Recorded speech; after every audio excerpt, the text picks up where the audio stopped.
Olá, vamos analisar essa estrutura aqui.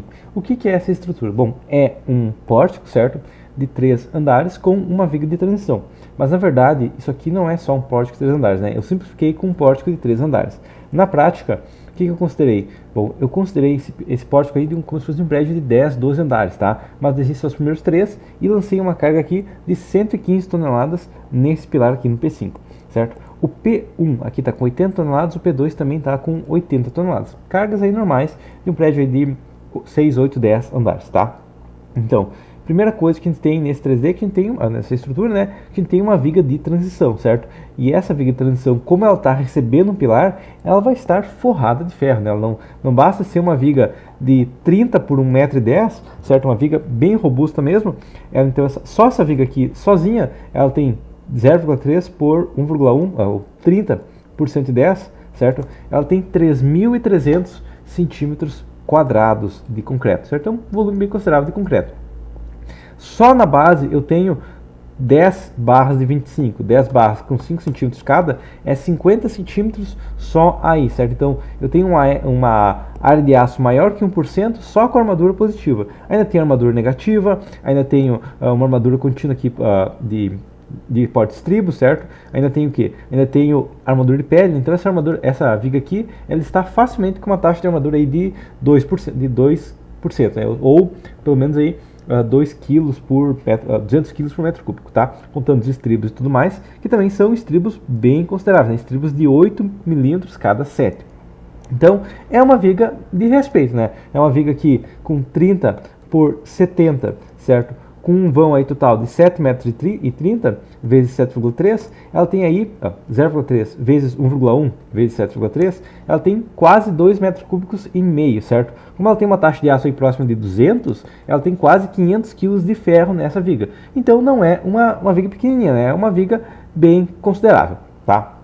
Então, essa viga aqui, ela é um problema na obra, né? Por quê? Porque é um custo bem alto fazer uma viga dessas. E é um problema por quê? Bom, porque se não fosse por um erro de projeto, seja o projeto arquitetônico, seja o projeto estrutural, essa viga não precisaria estar aqui, tá? Então essa viga está aqui por algum erro de concepção, seja no projeto arquitetônico, que exigiu um pilar ali, ou seja no projeto estrutural, que lançou um pilar onde não era possível ir até a base, tá? E gera um custo bem elevado. Primeiro a gente falou aí desses 480 kg de ferro, mais 2 metros cúbicos e meio, mais a forma e tudo mais, certo? Então isso aí é um custo já, né? Mas não é o principal custo. O outro custo elevado é que muitas vezes os pilares são padronizados, ou seja, o pilar 1 ele começa com 30 por 75 e ele vai até a cobertura com 30 por 75.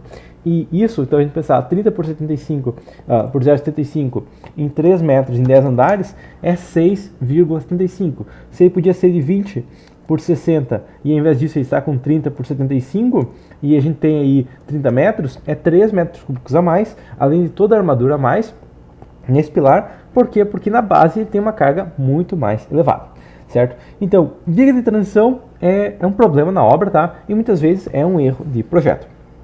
Mas beleza, vamos imaginar que nesse caso foi necessário mesmo a viga de transição, tá? Bom, a viga, na verdade, foi necessário transitar esse pilar, foi necessário transitar a carga do pilar para os outros pilares, tá? Não necessariamente uma viga de transição, tá?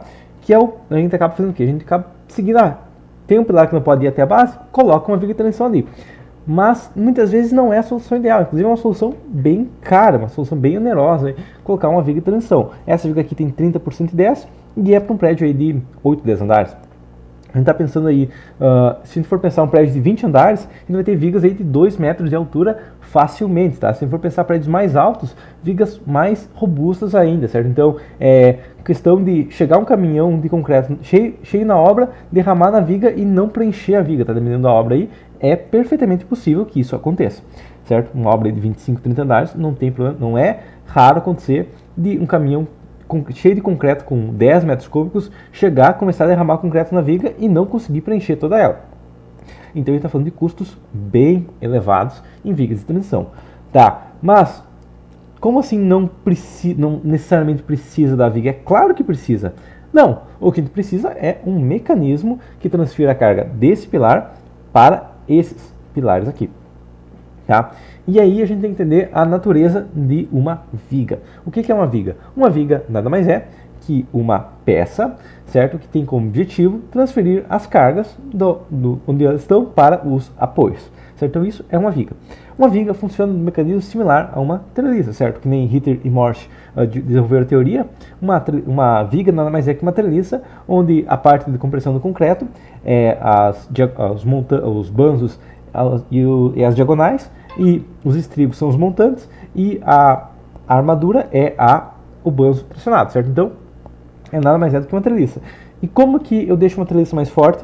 Da mesma maneira que eu deixo uma viga mais forte, eu aumento a altura dela, certo? Então aí que está a primeira coisa. Segunda, vamos olhar as envoltórias dessa viga, certo? Se eu estou com uma escala bem pequena, a gente vê o quê? A gente tem envoltórias bem consideráveis, né? A gente tem um triângulo praticamente, ou seja, a principal carga nessa viga é esse pilar P5 aqui descarregando nela, né? Que é óbvio, né? A principal carga numa viga de transição é o pilar que está descarregando nela.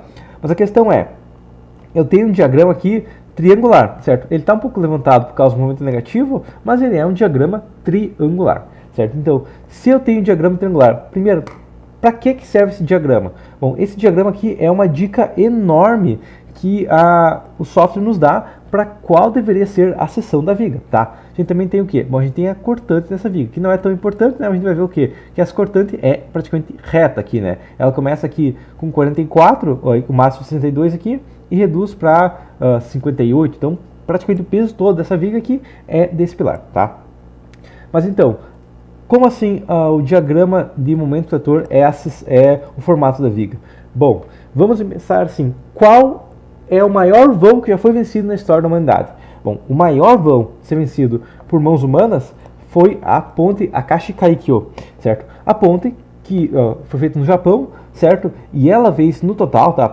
Não parece tão grande assim, mas tem que lembrar que isso aqui são barcos enormes, tá? Essa ponte aqui tem um vão de 1.991 metros, tá? Então é quase 2 quilômetros de vão, certo? Então é um vão absurdo, certo? Esses cabos aqui principais, esses cabos arqueados aqui, eles têm um diâmetro de 1,10 metro, certo? Então a gente está falando de dimensões realmente absurdas nessa ponte. Tá, mas para que a gente está olhando essa ponte? Bom, porque se você quiser vencer uma carga considerável, o que você pode fazer é olhar quem venceu uma coisa muito maior e fazer uma coisa similar, mas de menor escala.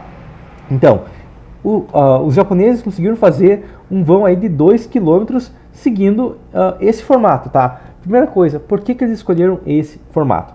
Bom, eles escolheram esse formato por quê? Porque se a gente tem um apoio aqui, e a gente tem uma carga distribuída, a gente faz o diagrama de momento trator, o diagrama de momento trator vai ser o quê? Se a viga for a parte reta, o diagrama de momento trator é igual o formato desses cabos aqui, tá? Então, o diagrama de momento trator é o formato da viga, certo? Por que isso? Bom, porque se o diagrama de momento trator tem o formato da viga, a viga vai ter um esforço constante na base, certo? E se não fosse pela força cortante, o esforço aqui nos cabos também seria idêntico, certo? Então, é uma questão aqui, não tem nenhum ponto está mais carregado dessa peça, né? Então, aqui a parte inferior está igualmente carregada, não importa qual parte do vão, certo? E o topo aqui, se não fosse pela carga lateral, carga vertical desses cabos, também está praticamente com a mesma carga, certo? Então, é uma coisa muito interessante, né? Se eu não quiser uma viga que esteja com uma carga excessiva em nenhum ponto, eu faço ela do formato do momento trator, certo? E se fosse uma treliça, seria a mesma coisa, né? Até porque, Ritter e Morse falaram, né? Uma viga é uma treliça, tá? Então, sabendo isso, o que poderia ser feito ao invés de uma viga de transição? Bom, a gente sabe que a gente deveria ter aqui não uma peça reta, mas sim um triângulo, poderia ser feito um mecanismo de treliça. Mecanismos de treliça são muito eficientes se a gente dispõe de altura. Ou seja, ao invés de fazer uma coisa desse tamanho aqui, certo? Poderia ser feito o quê? Poderia ser feito uma diagonal aqui de chevron, certo? Então, temos dois pilares aqui, temos uma viga aqui e temos duas bielas, certo? Então, duas bielas aqui, cada pilar é uma biela e um tirante. Ou seja, temos um mecanismo de treliça. Aqui eu tenho uma peça de concreto que só tem que resistir compressão. Concreto resistir compressão é muito fácil. Temos outra peça de concreto aqui, também só resistir compressão. sem problemas, né? E aqui temos uma peça de concreto que tem que resistir só tração praticamente, certo? Então, tração é complicado no concreto? Não, tração é muito fácil no concreto. Se eu tenho uma tração de 10 toneladas, eu coloco 2 centímetros quadrados de aço ali e pronto, resolvi a situação, certo? Então não tem dificuldade de resistir essa tração. Claro, a gente está falando de tração bem mais elevada do que 10, né? Mas ainda assim, só reforçar essa viga e eu vou ser capaz de vencer vãos bem consideráveis, certo? Então esse aqui é um mecanismo Chevron, certo? Originalmente ele não é para isso, tá? Originalmente ele é para resistir cargas de vento, certo? Então isso aqui também é um mecanismo muito eficiente, por quê? Porque ele forma com esses dois pilares. Claro, esse mecanismo aqui, cargas de vento, é repetido em vários andares. Ele forma que o nosso pilar se torna uma treliça K, certo? Então aqui eu tenho uma barra montante, certo? Da nossa treliça, porque a carga de vento está para cá, cada pilar é um banzo, certo? A minha viga é um montante e as diagonais são diagonais em K, certo? Aqui forma um K deitado. E se eu fizesse todo o andar, eu geraria uma estrutura extremamente rígida ao vento, certo? Então isso aqui é uma maneira de resistir vento, mas como ela também funciona para outras coisas, né? Porque uma treliça, ela, desde que todas as cargas fiquem no nó, ela é extremamente eficiente, certo? Então, isso aqui também funciona para vigas de transição. Vamos olhar a deformada agora. Bom, na deformada eu vejo o quê? Que com o mecanismo de Chevron, eu tenho uma deformação máxima muito menor do que com os outros mecanismos, certo? Escala aqui de 200, e vamos olhar aqui o 3D dessa peça deformando, a gente vê o quê? Que essa peça aqui deforma muito mais do que a outra peça. Além disso, a gente tem que lembrar o quê? Que a inércia de uma seção é base vezes altura, então área, certo? Multiplicado por altura ao quadrado. A fórmula oficial é base vezes altura ao cubo para uma seção retangular, tá? Mas, de maneira simplificada, ela é a área vezes distância ao quadrado. Distância é a altura, então é a área vezes a altura ao quadrado. Sabendo isso, então, a gente sabe que essa viga aqui tem 1,10 m, tá? E esse mecanismo aqui, então, essa viga aqui, 1,10 m. 1,10 m é uma altura bem considerável, certo? 1,10 m não é a pouquinha coisa, não, é bastante mesmo, tá? Mas essa viga aqui, esse mecanismo aqui, tem 3 metros de altura. Então, esse mecanismo aqui, apenas por ter esse formato, a gente está pensando 3 dividido por 1,1 e a altura ao quadrado, a gente está falando que esse mecanismo aí, ele é 7 vezes mais inerte do que essa seção. Claro, na prática ele não é tanto. Por quê? Porque ele não é uma peça contínua, ele não tem tantas ligações. Então ele acaba não sendo tão inerte assim. Mas ainda assim, a gente vê que essa peça aqui, essa estrutura aqui está deformando metade do que essa estrutura está deformando. Além disso, eu lancei aqui, dá pra ver, né, que eu lancei algumas vigas andares de cima também, certo? E isso é um mecanismo muito importante também. Por quê? Bom, vamos analisar essa viga aqui. Não tem nenhuma carga nela, né? Não sei carga, só pra gente ver a diferença mesmo, tá? Esforços nessa viga, vou colocar uma escala aqui bem maior, escala de 0,3, digamos. Momento do fator na viga. Eu tenho um momento do fator como se ela tivesse uma carga no centro. Mas ela não tem, né? Como que essa viga tem uma carga no centro? O pilar está começando nela. Bom, essa viga tem. Por quê?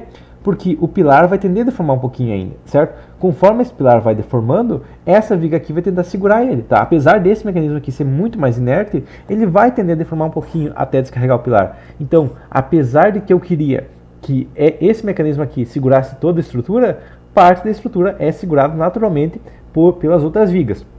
Então, a gente sabe isso, né? Que um pouco dessa carga veio para essa viga, né? A gente está com os envoltórios aqui dessa viga aí de 4,75 toneladas força-metro. Nada assim tão absurdo assim, né? É um momento relativamente considerável, né? A gente está aí com 3 barras aí na viga, né? 2 barras de 10 mais uma barra de 12,5, tá? Não é pouca armadura, tá? Mas também não é nada, meu Deus do céu, que absurdo. Onde que eu vou achar dinheiro para comprar tanto ferro, tá? Mas agora, então aqui a gente viu nas envoltórias que essa viga aqui é 4,75 toneladas força-metro. Vamos olhar essa viga aqui. Essa viga aqui é 11,35, então é mais que o dobro. Por que isso aconteceu? Bom, voltando para a deformada, a gente tem o quê? Que como essa viga aqui ela é menos inerte, ou seja, ela não tem uma capacidade de resistência tão elevada, o que acontece? Que essa viga aqui ela vai tender a deformar mais até resistir à carga. Consequentemente, esse pilar aqui, ele quer achar algum lugar logo, porque essa carga, meu Deus do céu, 115 toneladas, eu tenho que fugir daqui desse pilar, certo? Porque ele está acabando ali, daqui a pouco eu tenho que fugir logo daqui. Então o que ele faz? Um pouco dessa carga vai direto para essas vigas aqui. Então vai um pouco para essa viga, um pouco para essa viga. Consequentemente, essas vigas aqui, por não ter um mecanismo tão inerte aqui embaixo, elas têm que resistir maior carga, tá? Então, enquanto essa viga daqui de cima está com 2 barras de 10 mais uma de 12,5, essa viga de baixo está com 6 barras de 12,5 e um negativo aí também com barras de 12,5. Um diagrama bem mais considerável. Mas tem mais coisa ainda, né? Tem. Por quê? Porque o mecanismo de Chevron aqui garantiu que essa viga aqui, que está apoiada pelo mecanismo de Chevron, ela tem um diagrama do nomenclator ainda, né? Porque ainda está deformado e é um pouquinho até maior. Mas a gente vê que esse aqui é pior ainda, né? Chegando a quase 17 toneladas de forçamento, né?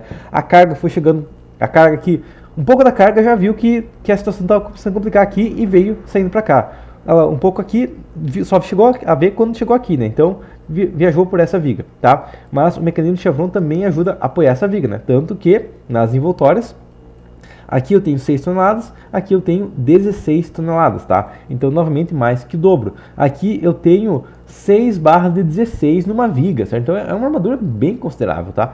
E aqui em cima eu tenho barras de 20 negativo, enquanto aqui eu tenho apenas aí 2 barras de 10 mais uma de 16, e aqui 3 barras de 10 de negativo, né? Nada absurdo assim para uma viga, tá? Então a gente vê aí uma diferença considerável gerada por um mecanismo rígido da nossa estrutura, tá? Agora vamos ver essa viga de baixo. Essa viga de baixo aqui tá só com uma armadura básica, tá? Isso aqui é o que? É que muitas vezes o software não está considerando corretamente esse mecanismo, tá? Por quê? Porque a gente não pode ficar limitado ao software. A gente sabe que essa viga aqui, ela tá com uma carga lateral bem considerável, tá? Mas muitas vezes o software não considera como que a estrutura resiste às cargas, tá? Então, se você ficar limitado ao software, vai ter problemas, certo? Então, aí só um pequeno erro aqui no software, né? Ele não está considerando essa carga, tanto que ele armou só com 4 barras de 10 milímetros, enquanto essa carga aí está com uma carga axial bem considerável. Se a gente for aí analisar a carga axial dessa peça, então, envoltórios aqui, esforços, colocar, nem aceita aqui a carga axial, né? Mas a questão é que ele não está considerando a carga axial porque não armou tanto. Então, probleminha aqui no software, certo? Mas a questão é, a inércia ele considera corretamente, a gente tem uma inércia muito maior. Vamos para o próximo caso então agora, os pilares. Deformado novamente, e eu vejo o quê? Que esses pilares aqui, eles estão saltando para fora. Por que eles fazem isso? Bom, porque, voltando aqui para os resultados, a envoltória dessa viga de cima é praticamente nada, né? Descendo aqui, desculpa, é aqui mesmo, né? Os esforços dessa viga aqui, bem pequenos mesmo, certo? Uma viga sem carga. Já dessa viga aqui, eu tenho um momento de trator negativo aqui de 48 toneladas de força-metro, aqui 52 toneladas de força-metro. Então, essa viga aqui força o pilar para fora.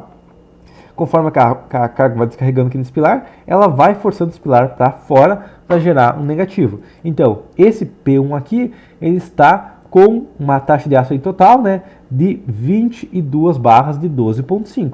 Não é nada, meu Deus do céu, tão absurdo assim, mas é um volume relativamente considerável de aço, tá? E esse aqui, enquanto isso, está com apenas 8 barras de 12,5, né? A gente pode até, digamos, reduzir esse pilar para, digamos, 25, reduzir todos os pilares até 25, a gente vê a diferença que a gente vai ter, certo? Vamos até recalcular, mas a gente vai ver que a gente vai ter, se não tivesse um pilar tão robusto, os efeitos seriam ainda mais pronunciados, né? Então, mecanismo de Chevron é um mecanismo bem eficiente que a gente pode usar, tá?